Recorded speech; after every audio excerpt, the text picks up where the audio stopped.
Welcome back to the course entitled Symmetry, Stereochemistry and Applications. In the first 6 weeks of this course, we have discussed about nomenclature, various aspects of stereochemistry. We have tried to understand stereochemical aspects of small organic molecules, and now we will move to the next part of this course, where we will try to apply our knowledge of stereochemistry in understanding different reaction mechanisms. So, that is the application part of this course. So, in this course we will start by discussing the stereochemical aspects of some basic organic reactions. So, we would like to start by talking about SN1, SN2, E1 and E2 reaction mechanisms, reactions of cyclohexane derivatives, etc. So, when we try to understand different types of reaction mechanisms, always we are interested to know about the substrates and the reactants which are involved in a given reaction. So, these substitution reactions, which are essentially called SN1 or SN2 reactions, what do they mean? We will talk about it in a few minutes. Those reactions involve compounds called alkyl or aryl or acyl halides. So, we need to know what are those alkyl halides. Alkyl halides are organic molecules containing a halogen atom bonded to an sp3 hybridized carbon atom. It can be also sp2, we will talk about it later. Alkyl halides are classified as primary, which is written as 1 degree, secondary or 2 degree, or tertiary, which is written as 3 degree, depending on the number of carbon atoms bonded to the carbon with the halogen atom. And generally the halogen atom in this halide is denoted by the symbol X. So, here is the example of alkyl halides. So, an alkyl halide will have a halogen atom connected to a carbon, which is sp3 hybridized carbon. That means, it is a tetrahedral carbon atom, and the simplest alkyl halide that one can think of is methyl halide, that is, by replacing one hydrogen of methane by halogen, you get methyl halide. So, then when you have one alkyl group connected to the carbon which contains the halogen, we call it as 1 degree halide or a primary halide.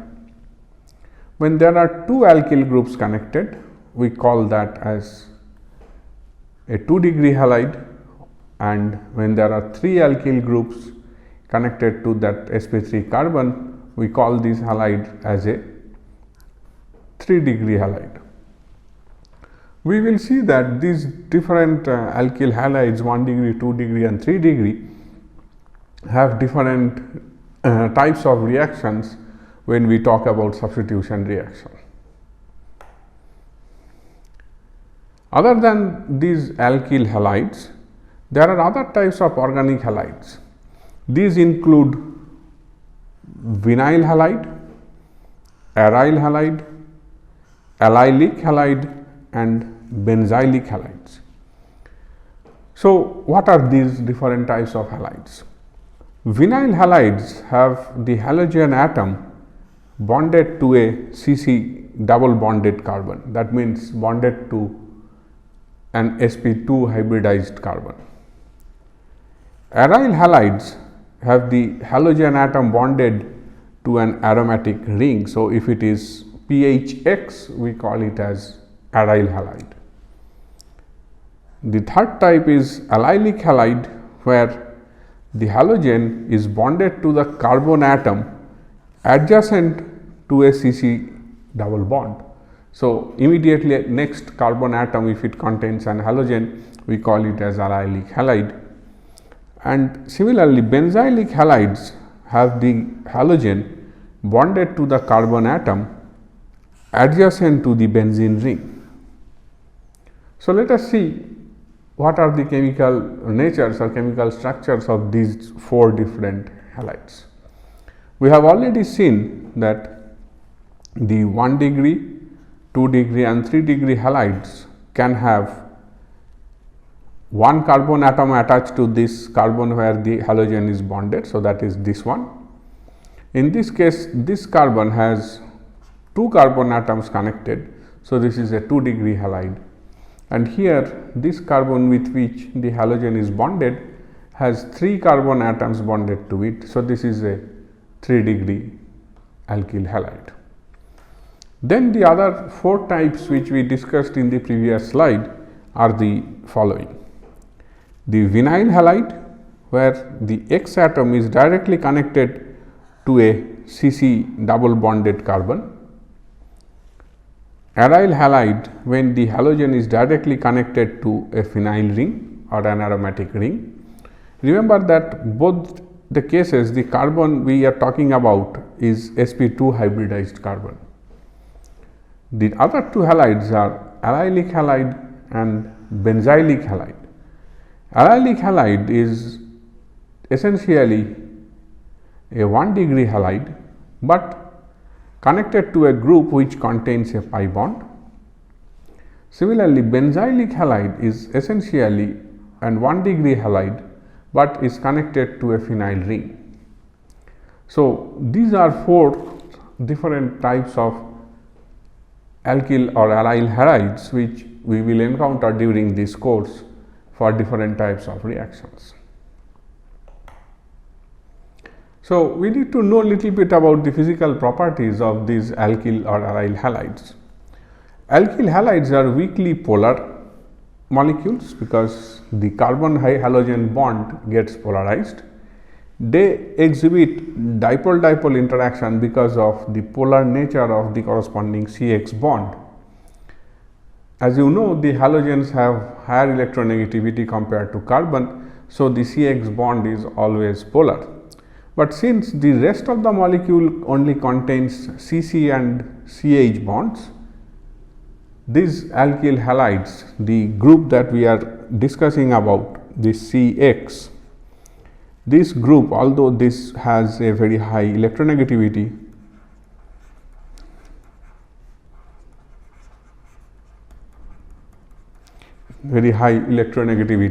where we expect that this halogen to be accepting strong hydrogen bonds, but unfortunately it does not.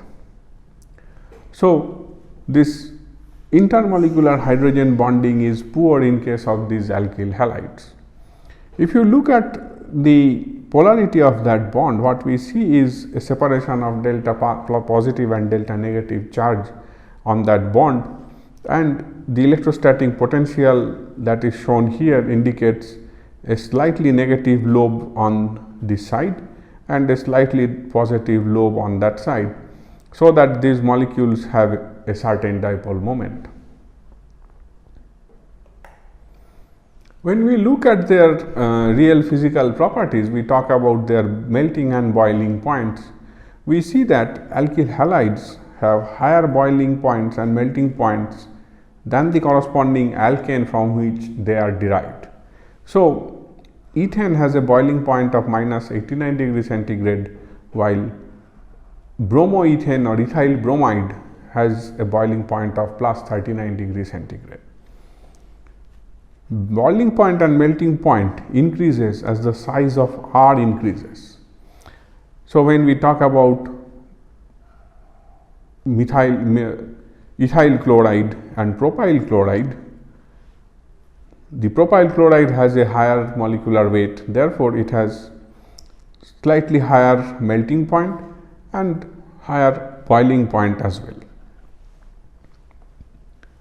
Boiling point and melting point increases as the size of halogen increases. That means, ethyl chloride has a lower boiling and melting point compared to ethyl bromide, right. So, these are certain physical properties which one can use to identify these alkyl halides. When we talk about the solubility of these alkyl halides, these are in general soluble in organic solvents and they are not soluble in water.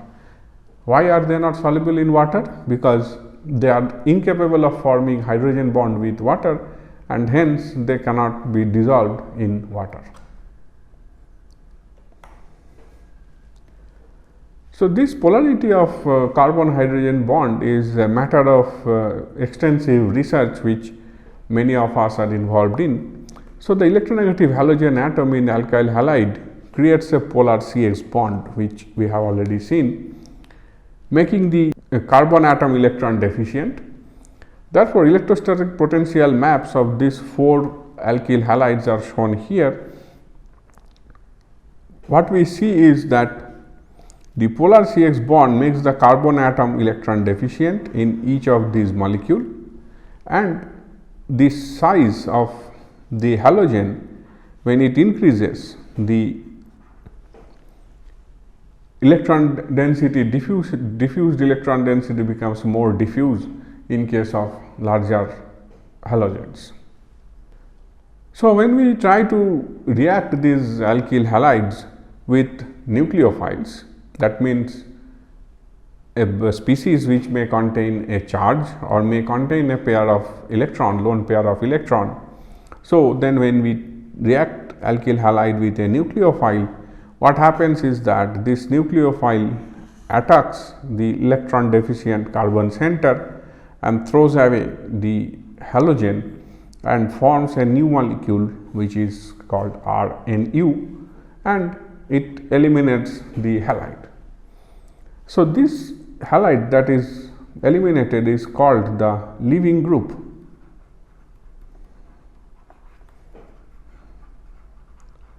Depending on the nature of this leaving group, the feasibility of this reaction is determined. Similarly, these alkyl halides can undergo elimination reaction with Bronsted and Lowry bases. So, if you have a compound which contains an halogen and the adjacent carbon contains a hydrogen atom, then it is possible that the base takes up this proton and the halogen is eliminated. You get a complex of the conjugate acid of the base and the halogen is eliminated, a new pi bond is formed here. So, by elimination of this HX from here, you get a double bond created in a molecule. So, at some point we will understand, we will try to learn how this reaction happens and what are the possible reaction mechanisms of this particular reaction. So, when we try to talk about any substitution reaction, general features of nucleophilic substitution reaction, there are 3 components that are necessary in any substitution reaction. The first that you need is an alkyl halide, you need a nucleophile, and that alkyl halide should have a very good leaving group, and you would require something called solvent.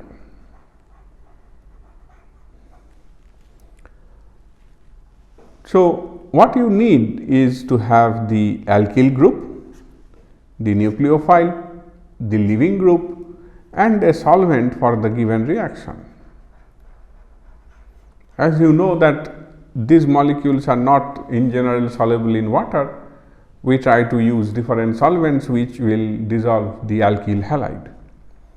So, here are some examples where alkyl halides are treated with OH minus, SH minus and OMe minus with different halogens, chloride, iodide and bromide, and the halogen ions, halide ions are eliminated, those are called the leaving groups, and the nucleophile gets attached to form different organic compounds.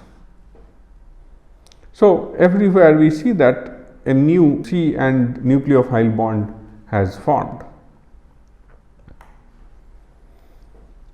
So, when we try to understand the general features of nucleophilic substitution reaction, we see with that we are using nucleophiles like OH minus, SH minus. These are used as salts with the alkali halide halogen alkali metal ions like lithium, sodium and potassium as counter ions to balance the charge. Since the identity of the counter ion is not really important in this reaction, it is often omitted from the chemical equation. So, we do not in general write Na plus, we only write the OH minus. It does not matter whether it is sodium, potassium or lithium. It is only used in the chemical reaction to balance the charges. When we see a neutral nucleophile like water, ammonia, etc., or any derivative of an ammonia, NMe3 and so on, the substitution product bears a positive charge. So, when you have an amine, here it is trimethylamine, this reacts at this carbon center which is nucleophilic center, and the CBr bond is broken and it releases Br minus. So, the actual product bears a positive charge on this and it exists as a cation anion pair. When the substitution product bears a positive charge and also contains a proton bonded to oxygen or nitrogen, the initially formed substitution product readily loses a proton in a Bronsted-Lowry acid base reaction, forming a neutral product. So, for example, here if we use ammonia in this reaction, the product that forms contains N plus and it contains NH bonds. So, if there are additional NH3 or the ammonia molecule in the solution, then it will take up the proton from this positively charged species and make a neutral organic compound and release ammonium ion in solution. So, in a stepwise process, bromine will be eliminated as Br minus, and the charged species will become uncharged species by removal of one H plus and making it NH4 plus. So, in the solution you will have ammonium bromide as a final product. To draw any nucleophilic substitution product, what we need to do is we need to find the sp3 hybridized carbon with a good leaving group. We need to identify a suitable nucleophile, a species which has a lone pair or a pi bond, can have a charge or may not have a charge. Substitute the nucleophile for the leaving group and assign appropriate charges if necessary to any atom that is involved in the bond breaking and bond formation mechanism, and then neutralize the charge if possible by elimination of one proton. Now, let us talk about the leaving group. In a nucleophilic substitution reaction with Rx, the carbon halogen bond is heterolytically cleaved. That means, the electron pair of the bond is released or left with the leaving group, making the leaving group as a negatively charged ion, and the leaving group departs with the electron pair of that bond forming X minus ion. The more stable the leaving group, that is X minus, the better it is able to accept the electron pair. So, it is the capability of this group how easily it can accept the pair of electron, it then gets released from the molecule. For example, water is a better leaving group than OH minus, because water is a weaker base compared to OH minus. So, in comparing two leaving groups, the better leaving group is a weaker base. So, when we try to understand this leaving group property or leaving group capability, we look at the periodic table. From left to right across a row in a periodic table, basicity decreases. So, the leaving group ability increases. So, if we are talking about comparing between water and ammonia, ammonia is more basic than water. Therefore, the leaving group, as a leaving group, water is a better leaving group compared to ammonia. So, the basicity increases from right to left and the leaving group ability is increasing from left to right. Again, when we are comparing among the halogens, down the column of a periodic table, basicity decreases. So, the leaving group ability increases. So, from iodide to fluoride, the basicity increases, while the leaving group capability is better for iodide. So, you will see that in many of the reactions, when we try to do it in our laboratory, we try to take halides which are either bromide or iodide, and we generally do not take chloride or fluoride, as they are not very good leaving group. So, good leaving group for nucleophilic substitutions are listed here: chloro, bromo, iodo, water, and it leaves as chloride, bromide, iodide and H2O, and the corresponding conjugate acids are these, and their pKa values identify them as a very strong acid. So, these molecules undergo nucleophilic substitution very easily, and these are examples of some very good leaving groups. On the other hand, there are many poor leaving groups which we should be aware of. If we have alkyl, fluoride, alcohol, amine, simple RH or an alkane, if you try to do these nucleophilic reactions, the leaving group should be of this type: fluoride, OH minus, NH2 minus, H minus, R minus, etc. The corresponding conjugate acid of these groups have very high pKa values, therefore, they are very weak acids, and these groups are poor leaving groups. I hope you are able to follow. So, what happens when nucleophiles and bases are structurally similar? Both of them have lone pair or a pi bond, but they differ in what they attack. That means, there is a certain subtle difference between a base and a nucleophile. If you have a base, that base generally attacks a proton, while a nucleophile attacks other electron deficient atoms, usually the carbon atoms.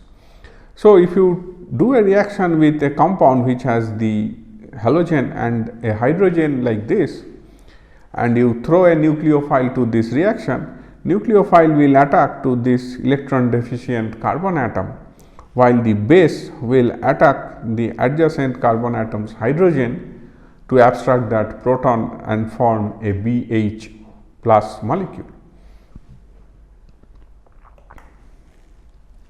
So, what is a nucleophile? A nucleophile is something which has a lone pair of electron, and it has a capability to attack a nucleophilic center. Although nucleophilicity and basicity are interrelated, they are fundamentally different. Basicity is a measure of how readily an atom donates its electron pair to a proton. So, it is characterized by the equilibrium constant Ka in an acid base type of reaction, making it a thermodynamic property. While nucleophilicity is a measure of how readily an atom donates its electron pair to other atoms, it is characterized by rate constant K, and it is a kinetic property. You see the difference here, this K is capital K with A, and this K is small k. That one is equilibrium constant, and this is a rate constant which you may have studied in your physical chemistry course. Nucleophilicity parallels basicity in three instances. For two nucleophiles with the same nucleophilic atom, that means the atom is same, the stronger base is the stronger nucleophile. So, when we compare the relative nucleophilicity of OH minus and acetate, in both the cases we have oxygen atom as a nucleophile. It is determined by comparing the pKa values of their conjugate acids. So, water has pK of 15.7 while acetic acid has pK of 4.8. Therefore, OH minus is a stronger base and a stronger nucleophile as well compared to the acetate group. A negatively charged nucleophile is always a stronger nucleophile than its conjugate acid, which means OH minus is a stronger base and a stronger nucleophile compared to water.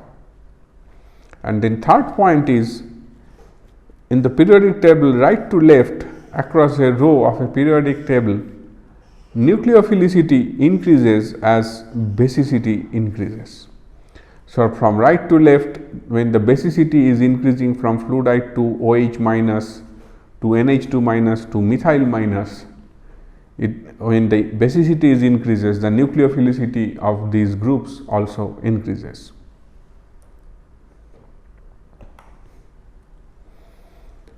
Nucleophilicity does not parallel basicity when steric hindrance becomes important. That means, when there are bulky groups, then there is a difference in this basicity and nucleophilicity of different negatively charged species.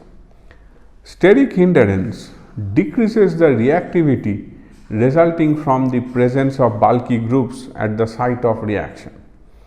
So, steric hindrance decreases nucleophilicity, but not basicity, because if a site is sterically hindered, then the nucleophile which has a negative charge does not get chance to get connected to the carbon atom which is already sterically hindered. Therefore, its nucleophilicity decreases, but the basicity is the nature of it to abstract proton. So, its basicity is not hampered due to the steric hindrance. So, we can state that sterically hindered bases which are pure nucleophiles, they are called non-nucleophilic bases. Hope you are able to follow this course, follow what I am trying to say. Here in the example, we have the ethoxide and tertiary butoxide.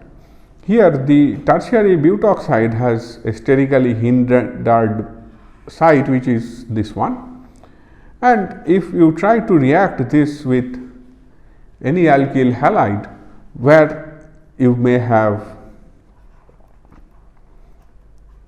a CH3X, it will have difficulty to attack at that center to give away the